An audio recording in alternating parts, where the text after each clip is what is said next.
आज हम ओशो सीरीज के तीसरे वीडियो में समझेंगे कि ओशो ने सीता के स्वयंवर के बारे में क्या कहा था।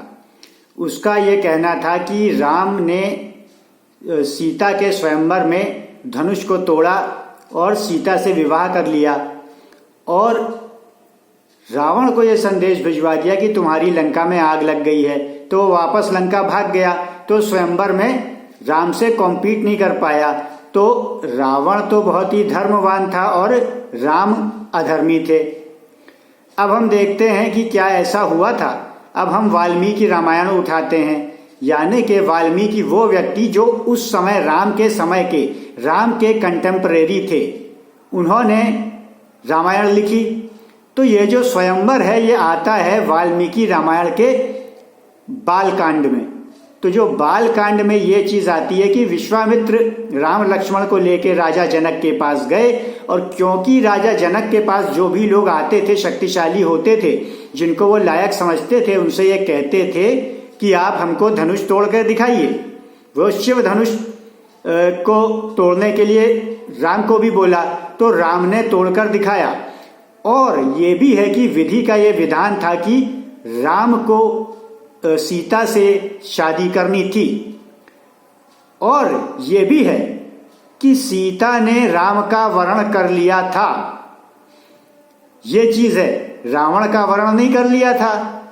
और ये बालकांड में है। रावण कब आते हैं? रावण उसके आगे के कांड में आते हैं, जो है अरण्य कांड। तो कहाँ अरण्य कांड और कहाँ सीधे सबसे पहला कांड वाल्मीकि रामायण का बालकांड। कांड की ये बात है कि शिव धनुष राम ने तोड़ा और सीता का विवाह हुआ। और उसके बाद की जो रामायण है, यानी कि 16वीं शताब्दी की जो तुलसीदास की रामचरितमानस, उसमें ऐसा जरूर है कि एक बड़ा फंक्शन हुआ, कई राजा आए, तो एक तरह से सबको मौका मिला। लेकिन ये वाल्मीकि रामायण में नहीं है।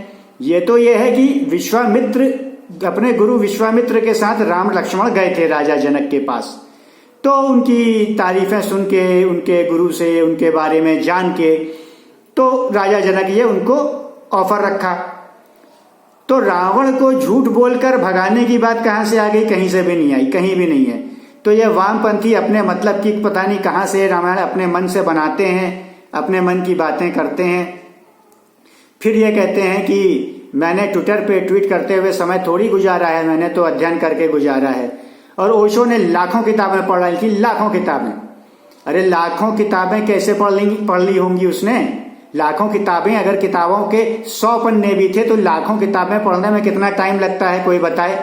साल में दिन कितने होते हैं? एक दिन में कितनी किताबें वो पढ़ डालता था? क्या स्पीड थी? कौन सा रीडर था? क्या वो अपनी उसकी स्पीड टेराफ्लॉप्स में मेजर होती थी? चलो वो तो मैथमेटिकल है। तो मतलब कि वो जो है पीको फेम्टो एटो सेकंड्स में काम करता था वो। जहां तो कम से कम एटो सेकंड्स की बात हो रही है, मुझे तो ये लग रहा है कि नैनो सेकंड भी फेल हो जाएगा।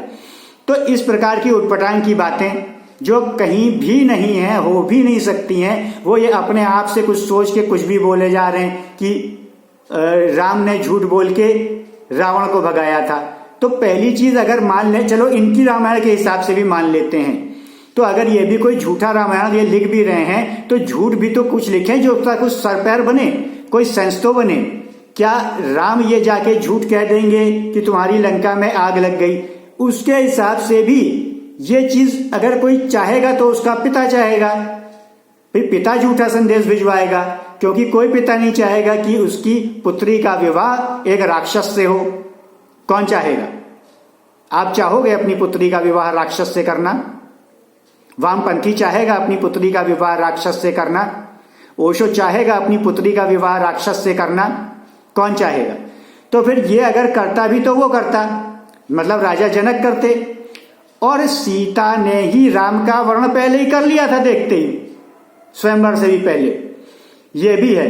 प्लस अगर वो कहता है कि जनक ने भी अगर ऐसा किया कि संदेश भिजवा दिया कि भाई तुम मत आना, तो इसका मतलब सीता की फैमिली भी राजी नहीं थी, सीता भी राजी नहीं थी। अगर राक्षस अपने मन से आ जाता तो ये कहाँ का न्याय है? तो ये सरासर झूठी बात है। ऐसा वाल्मीकि रामायण में क्या कोई रामायण में भी नहीं है। ये बालकांड के वाल्मीकि रामायण की बात है, जो कि पहला कांड है वाल्मीकि रामायण का। और उसमें कोई ऐसा ऑर्गेनाइजेशन ही नहीं हुआ था कि सब राजाओं को बुलाया जा रहा है, एक स्वयंवर है, एक ऑर्गेनाइज किया जा रहा है इवेंट, ऐसा नहीं था। जैसा ओशो कह रहे हैं कि इवेंट में रावण को नहीं आने दिया, झूठ बोल दिया। तो जब इवेंट हुआ ही नहीं था, वाल्मीकि रामायण ही यथार्थ रामायण है, क्योंकि उस समय के एक साधु ने लिखी, जो कि महर्षि वाल्मीकि थे। तो ये बात सरासर झूठ है। ये एक वामपंथी प्रोपेगेंडा है, जो रामायण में है भी नहीं। इन्होंने झूठी तक रामायण नहीं लिख रखी है ऐसी। ये फिर अपने आप से कहां से ले आए? ये उसने कोई छुपा के अपने घर में लिख ली होगी एक रामायण। कोई बहुत ज्यादा प्रतियां तो बाजार में भी इन्होंने लॉन्च नहीं कर दी ऐसी रामायण की वामपंथियों ने। और वाल्मीकि रामायण जो भी अवेलेबल हैं उसमें ऐसा है कहीं नहीं। जो बालकांड में है तो बालकांड ही में रेफरेंस है, वहां तो वो रेफरेंस मिलता है। उसके बाद रावण आते हैं अरण्य कांड से, अरण्य कांड में स्वयंवर है नहीं, तो फिर कहां से ये बात आ गई? एकदम बेतुकी बात, पागलपन की बात। और कह रहे हैं कि इसलिए क्योंकि उसको आने नहीं दिया इसलिए राम अधर्मी हो गए। तो राम अधर्मी होते तो तब जब राम ने ऐसा कहा होता, और अगर जनक ने ऐसा कहा तो भी जनक अधर्मी नहीं है। इसलिए अधर्मी नहीं है क्योंकि कोई भी पिता अपनी पुत्री का विवाह राक्षस से नहीं करेगा। और अगर वो रोकने में अगर ऐसा करता है कि झूठा संदेश भी भिजवा दे, तो भी वो अधर्मी नहीं, सिर्फ धर्मी है, क्योंकि उसने राक्षस से विवाह नहीं किया। राक्षस था राक्षसी माया से, उसमें राक्षसी माया थी। सेम माया विभीषण में नहीं थी, सेम माया विभीषण में नहीं थी। इसलिए विभीषण के बाद से लंका में मानुषी चली, ना कि राक्षसी चली। इसीलिए विभीषण ने राम का साथ दिया था। उसमें भी ओशो ने झूठ बोला है एक कि विभीषण की गद्दारी। इसका भी डिस्कशन होगा, एक्सप्लेनेशन होगा अगले वीडियो में इसी ओशो सीरीज के। अपने आप को जानकार रखें, फर्जी प्रोपेगेंडा से बचें। सही चीज जानेंगे तो सही चीजें आएंगी, फर्जी चीजें पीछे छूट जाएंगी। वीडियो को शेयर करें और जागरूक रहें।